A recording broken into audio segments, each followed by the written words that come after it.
Hello everyone, मैं हूं doctor प्रांजल राठी और आज मैं बात करने वाला हूं नीट पीजी और आईएनआईसीटी की प्रिपरेशन को हमें एक साथ लेके कैसे चलना है। ठीक है, तो सबसे पहले बता दूं मैंने ये वीडियो क्यों बनाई है। देखो, बहुत से जो स्टूडेंट्स होते हैं ना, वो दोनों एग्जाम की तैयारी करते रहते हैं, आईएनआईसीटी की भी और नीट पीजी की भी साथ साथ ही। मतलब क्योंकि जो सिलेबस है हमारा वो एग्जैक्टली सेम है, बट बस थोड़ा सा पेपर स्टाइल इसका डिफरेंट है। ठीक है, तो उसी के बारे में बात करने वाला हूँ, कैसे आप नीट पीजी की तैयारी भी कर सकते हो आईएनआईसीटी के साथ साथ, मतलब दोनों एग्जाम को कैसे साथ लेके चलना चाहिए। ठीक है, इसके लिए आपको एक मतलब स्मार्ट प्लानिंग की ज़रूरत होगी, कुछ ज़्यादा एक्स्ट्रा एफर्ट की ज़रूरत नहीं है, थोड़ी प्लानिंग की ज़रूरत होगी। तो वो सब मैं इस वीडियो में बात करने वाला हूँ। देखो, सबसे पहले जान लेते हैं डिफरेंस क्या है नीट पीजी में और आईएनआईसीटी में, मतलब एग्जाम में मेन डिफरेंस क्या है। ये एक टेबल मैंने बनाया हुआ है, इसको आप देखो। देखो, जो पेपर का स्टाइल होता है आईएनआईसीटी में फैक्चुअल और रेयर क्वेश्चन ज़्यादा आते हैं। ठीक है, नीट पीजी में क्लिनिकल और कॉन्सेप्चुअल ज़्यादा आते हैं। फोकस एरिया जो होता है आईएनआईसीटी का वन लाइनर्स और इमेजेस, ये ज़्यादा रहते हैं आईएनआईसीटी में कंपेयर टू नीट पीजी, जिसमें केस बेस्ड एमसीक्यू आते हैं। लंबा सा केस दिया होगा, उसके ऊपर आपसे क्वेश्चन पूछ लेंगे, ऐसा ज़्यादातर नीट पीजी में देखा जाता है। उसके अलावा अगर डिफिकल्टी की बात करें तो आईएनआईसीटी डिफिकल्ट है ही, नीट पीजी मॉडरेट डिफिकल्ट है। ये इसलिए भी है क्योंकि आईएनआईसीटी में सिलेक्शन के लिए आपको रैंक बहुत ज़्यादा अच्छी चाहिए। मतलब अगर आप क्लिनिकल सोच रहे हैं तो 500 से मतलब 1000 तक, बस इतनी ही रैंक में आपको क्लिनिकल मिलेगी, उसके ऊपर तो मतलब नहीं मिल पाएगी। नीट पीजी में 10-15 हज़ार तक भी आपको आराम से जनरल में भी कोई ना कोई क्लिनिकल सीट मिल जाएगी। तो इसलिए भी जो है आईएनआईसीटी का एग्ज़ाम डिफिकल्ट हो जाता है।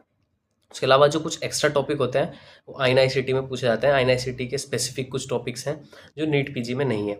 तो ये एक मोटा मोटा डिफरेंस हो गया है। तो अभी आगे देखते हैं हम क्या करना है हमको। देखो, दोनों के लिए कॉमन स्ट्रेटेजी है। ठीक है, दोनों के लिए हमारे जो कॉन्सेप्ट है ना वो अच्छे होने चाहिए, उनकी अंडरस्टैंडिंग अच्छी होनी चाहिए। पीवाईक्यू प्रैक्टिस दोनों के लिए करना है हमें। ठीक है, मतलब आईएनआईसीटी के भी और नीट पीजी के भी।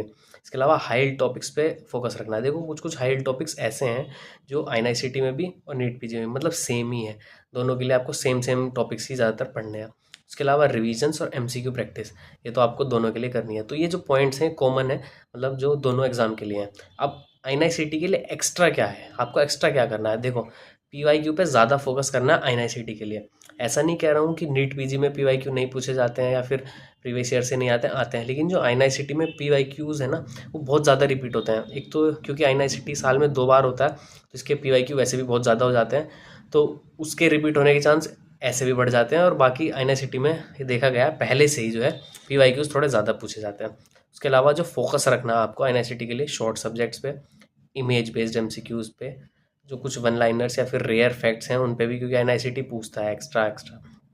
उसके अलावा जो आईएनआई के मॉड्यूल्स हैं, मतलब ये बेसिकली जो आपके मैरो प्रेपलेटर वगैरह में आईएनआई स्पेसिफिक कुछ होते हैं मॉड्यूल्स, उनको करना है। बाकी मेडिसिन में हैरिसन की कुछ टेबल्स या फिर डेविडसन बुक में भी जो कुछ टेबल्स हैं, मतलब मेडिसिन की टेबल्स, उनसे क्वेश्चन पूछे जाते हैं, तो उसको भी देख सकते हैं। बाकी मॉक आईएनआईसीटी के जो एग्जाम पेपर्स होते हैं, मतलब जब आप मैरो में जाएंगे या प्रेपलेटर किसी भी ऐप में, तो उसमें जो आईएनआईसीटी के मॉक होते हैं ना वो अलग ही होते हैं थोड़े से, तो उन पे फोकस कर सकते हैं।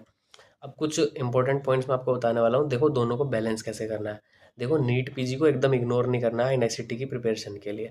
अगर आप आईएनआईसीटी का प्रिपेयर कर रहे हैं तो नीट पीजी आपको साथ साथ लेके चलना ही है। मतलब क्योंकि आईएनआईसीटी थोड़ा अनप्रेडिक्टेबल भी है कि इसमें आपकी रैंक कितनी आ जाए, और इसमें ज़्यादा सीट्स भी नहीं है। तो इसलिए नीट पीजी तो फोकस में रखना ही है, साथ साथ अगर आप आईएनआईसीटी की भी प्रिपरेशन कर रहे हैं तो अच्छी बात है। देखो, आईएनआईसीटी अभी 17 मई को है और 15 जून को है हमारा नीट पीजी। तो आप ऐसा कर सकते हैं कि आईएनआईसीटी तक अच्छे से अपना एक रिवीजन कर लें या फिर पूरी स्टडी कर लें, और उसके बाद आईएनआईसीटी दे के आएँ, फिर एक आध दिन रेस्ट करके फिर नीट पीजी के लिए रिवीजन शुरू कर दें, क्योंकि सिलेबस तो ऑलमोस्ट सेम ही है। आईएनआईसीटी को ना एड ऑन की तरह लेना है, रिप्लेसमेंट की तरह नहीं कि नीट पीजी नहीं, मुझे तो आईएनआईसीटी में ही जाना है। मतलब कुछ होते हैं जिनको सेंट्रल इंस्टीट्यूट में ही जाना होता है, लेकिन मतलब ऐसे प्रेडिक्ट नहीं कर सकते हैं ना कि मेरी 500 के अंडर रैंक आ ही जाएगी और मुझे मिल ही जाएगा। मतलब 500 भी मतलब बहुत ज़्यादा अच्छी रैंक नहीं है आईएनआईसीटी के लिए, अच्छी रैंक है बट बहुत ज़्यादा नहीं। अगर आपको ऐसे टॉप ब्रांचेस रेडियो मेडिसिन या डर्मा वगैरह चाहिए तो 500 पे भी मिलना थोड़ा मुश्किल ही रहता है। मिलेगा भी तो आपको कोई पेरीफेरी वाले एम्स में मिल जाएगा।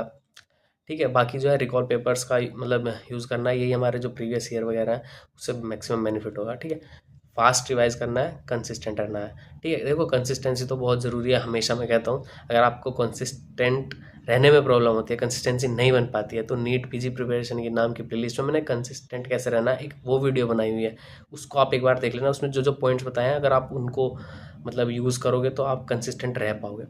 फाइनल टेक होम मैसेज बता देता हूँ, बहुत ज़रूरी है। देखो छोटी सी वीडियो थी ये, लेकिन बहुत इंपॉर्टेंट है, ठीक है।